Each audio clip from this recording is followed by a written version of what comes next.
Hello, it's Kelsey, the Little Witchy Mama, and we are here doing the predictions for the new moon in Cancer for June 25th, 2025. Housekeeping, as always, if you want to have your chart read for the upcoming full moon, follow, like, and comment with your birth time, place, date, and the city that you are living in now, or you can DM me on any of my socials with that information, and I'll pick one person to do the chart reading for the next full moon. First, we're going to talk about the new moon in general, what's going on, what the aspects look like, and then we're going to get into the chart that we're reading for this week. So this new moon is in Cancer. Cancer is ruled by the moon. This is a good placement for the moon to be in. It's a water sign, and it's all about that nurturing, mothering energy. However, Cancer has a bit of a caveat because, like the crab that signifies its sign, it can have a very tough exterior with a very soft and sensitive interior. Cancer as a sign is a little bit untrusting by nature.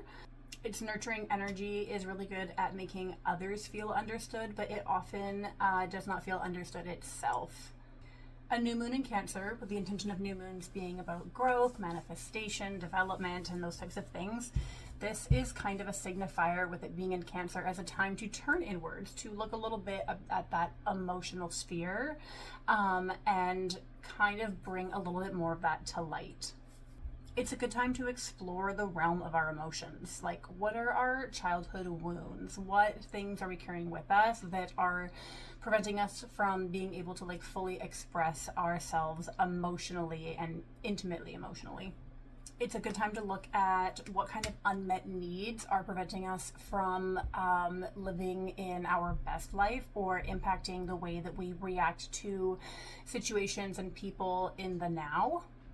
With the nurturing Cancer energy combined with the nurturing energy of the moon, this is a really good time to look at what nurtures us and what doesn't. How do we focus on cultivating our inner sense of identity, our inner sense of security, and how do we explore our emotions in a way that makes us feel safe in them and able to set boundaries for the betterment of our emotional stability?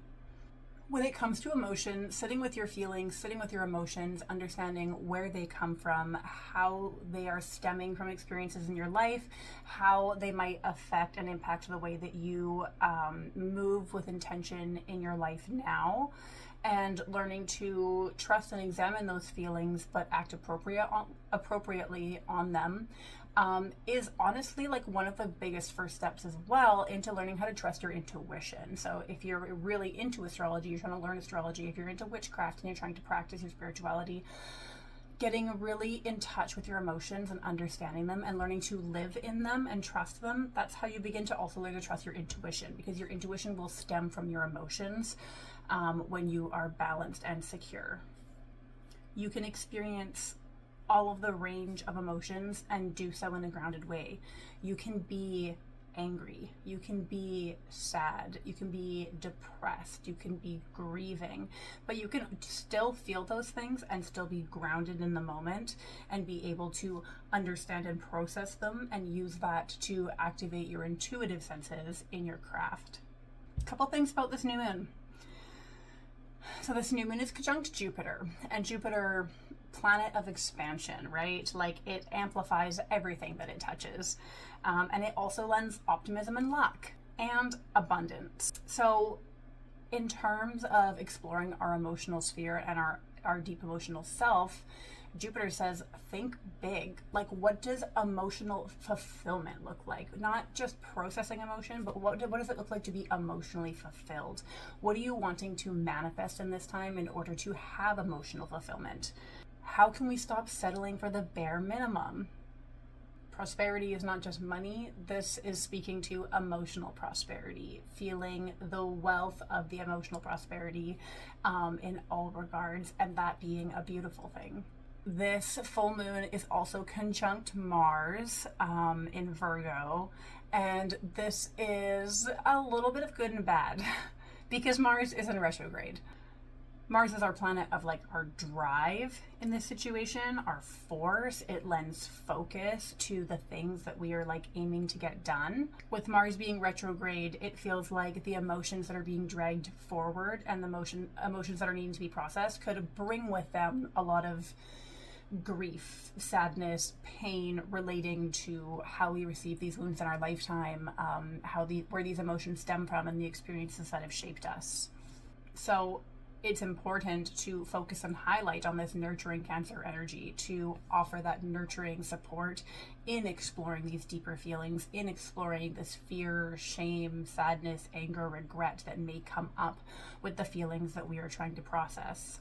Mars in this position can really help us highlight what we don't need so that we can focus on and begin to set intentions and manifest what we do need to find our emotional fulfillment.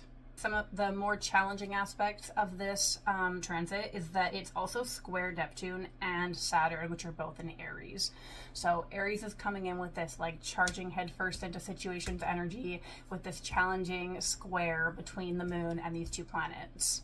With Neptune, planet of mystery and illusion, we could find that some of the things that we're trying to work through when it comes to our emotional sphere, we don't have like enough clarity and understanding on it. Like it lends that kind of confusion and like it's a little bit of like the mist in front of our eyes. When setting boundaries and when processing emotions, if you're working through that in some kind of active way, it's important to think carefully, to approach the situations with care, and not rush into things without clarity and understanding first. This Neptune square, it can deepen the emotional sensitivity at this time, so it's important to approach these things with care as well, for your own emotional well-being. And then when it comes to the square with Saturn, this aspect really encourages that boundary setting as well. So focusing on going in with clarity and understanding, taking that time to have clarity and understanding on what it is you're feeling and why, and then clarity and understanding on what maybe situations are at play right now that activate those feelings and wounds that we've gathered over our lifetime that cause us to have these emotional responses, and then from there figuring out how we want to set boundaries. Saturn in this position is also asking us to look at if we're taking on too much responsibility in our life and how those responsibilities might be sacrificing our emotional well-being. There's this idea of like what's familiar and comfortable to sit in and what is actually serving you, and looking at where we need to develop discipline in order to co-create change to support our emotional growth, development, and stability. So that's kind of an overview of how this new moon is looking. In terms of that, working on manifestations, new opportunities, new things. It could be setting up new self-care routines for yourself. It could be manifesting your emotional stability by creating spaces for yourself to explore these things. Maybe you start a journaling practice or a shadow work practice, things of that nature. We're really turning inwards and we're really trying to learn to trust into the emotions, set boundaries, and do so in thoughtful ways, gaining clarity and insight. Now, for today's chart, we are looking at Steph's chart. Looking at Steph's chart, we find the orange moon, and we look at which little pie slice that it is transiting. For her, it is transiting her first house of self. This really points to a time of heightened emotional sensitivity. Depending on how you choose to use the energy in a position like this, you could kind of go one of two ways, where this could be a time where situations may leave you feeling more easily offended or easily hurt. You could be feeling judged or attacked by others, depending on the kind of interactions that you have in this time, or you can work with this energy to connect with your emotions and find more creative energy and work with creative impulses in order to process these emotional energies that we're feeling. This Cancer energy lighting up your first house really could be leading to a strong desire to understand your emotions and learn how to better integrate them into who you are now and the type of life that you're trying to live. And it's a great time for that emotional depth of a new moon in Cancer to really give like a great potential for self-development and transformation. In her chart, the transiting moon is conjunct her natal Jupiter. So we've got this double conjunct Jupiter force going on here, which is honestly fantastic. And it does offer some relief to the to the challenging aspects that we're seeing with this new moon, with the squares and that kind of energy. It really just lends a little bit more of that optimistic nature. You could feel like very open-hearted at this time. You could be feeling generous, but with that comes a caution of not overextending yourself and then sacrificing your emotional stability by putting too much on your plate and giving too much of yourself to other people in this time, because this really is a time to turn inwards for you. And so if that generosity is part of what fills your emotional cup, then that's fantastic. But if you're stretching yourself too thin, it might be a reminder to rein it in a little. So this kind of circles back to this idea of like boundary setting. So where in your life do you need to start setting boundaries? And it's likely that with this position that you are feeling extra drawn towards this self-exploration. In Steph's chart, the transiting moon is also creating a trine between her midheaven and her part of fortune. And these are two parts of the astrology chart that are less known influences, less talked about, but still important nonetheless. The moon trining with the part of fortune really shows that in this time, like finding emotional stability is really going to bring luck and advancement to certain aspects of your life. It shows favorable conditions for healing and growth, and you should try to use the energies at play with this new moon in general for that self-development, because it's going to bring you a lot of good fortune in a lot of ways, and particularly professional life ways because of the trine with your midheaven. This, particularly with the part of fortune transit, can be a powerful catalyst. It can help you find a deeper connection with your emotional self and your self-identity, and be something that lets you learn to trust your emotions and thus your intuition as you make decisions and start moving through this next part of your life. If you can learn to integrate your emotional sphere and trust your intuition, this is what's going to guide you towards good fortune and towards success. This is like a sort of almost like a universe aligning moment with circumstances in your favor, as long as you choose to put in the work and act on it and take advantage of it. And with the midheaven, it's especially bringing alignment into that position as well, and especially to your professional aspirations and goals. The harmonious aspects of this trine supports development of emotional stability and fulfillment within the development of your professional life. Something with your professional life is only going to be expanded and found like more success and more abundance by learning to balance these emotional parts and learning to integrate and go deeper to like the softer parts that we maybe don't always want to share and expose. And what's really interesting about this is that in Steph's chart specifically, the moon transiting her first house is actually the house in which Chiron is also placed, and Chiron is the wounded healer. Chiron in the first house, people with Chiron in the first house often struggle with things like body image, feeling very self-conscious, like a questioning self-identity. They often feel self-conscious about how they are perceived by other people, and they struggle with that self-confidence and self-identity aspect of themselves. The first house is all about the sense of self, the identity, and the wounded healer being there. This type of wound leads to a lot of problems being assertive, being an initiator, and a go-getter because of that fear of being perceived. It can cause you to be fearful of taking action towards leadership because that puts you in a position where you are so perceived by other people, and that can feel uncomfortable to someone with a Chiron in the first house.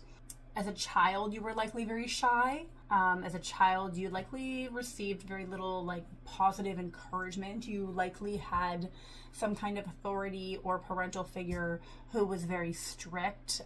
It's giving like clipping the wings at a young age. You were not encouraged to take on and tackle things on your own. Someone was there to do it for you. Healing from a first house Chiron placement, it looks like learning to find like a validation from yourself instead of outside forces, outside people, outside feedback. It's about, like the rest of this moon, it's about going deep into that internal emotional sphere and finding validation for yourself. It's about bolstering your own self-confidence. It's about bolstering your own sense of identity. The most like common negative sort of self-experience for people with a first house Chiron placement is this general feeling of being unwanted. It can be that you feel physically unattractive. It's not a reflection on whether or not you are. It's just about how you feel. So you can feel physically unattracted and unwanted by people. You could feel like your intellectual inputs are not valued and not wanted. It could feel like you are unworthy of finding love. A first house Chiron placement can indicate someone who often has just felt helpless, or like they don't know how to tackle issues on their own, again because it was something that they were not encouraged to do at a young age. The thing about a Chiron first house is it does get a lot easier as you age. So if you're entering into like your middle age years, this is something that is less deeply affecting you. Nonetheless, it still is a wound that needs healing. And with a first house Chiron, the thing is that Chiron wants you to heal.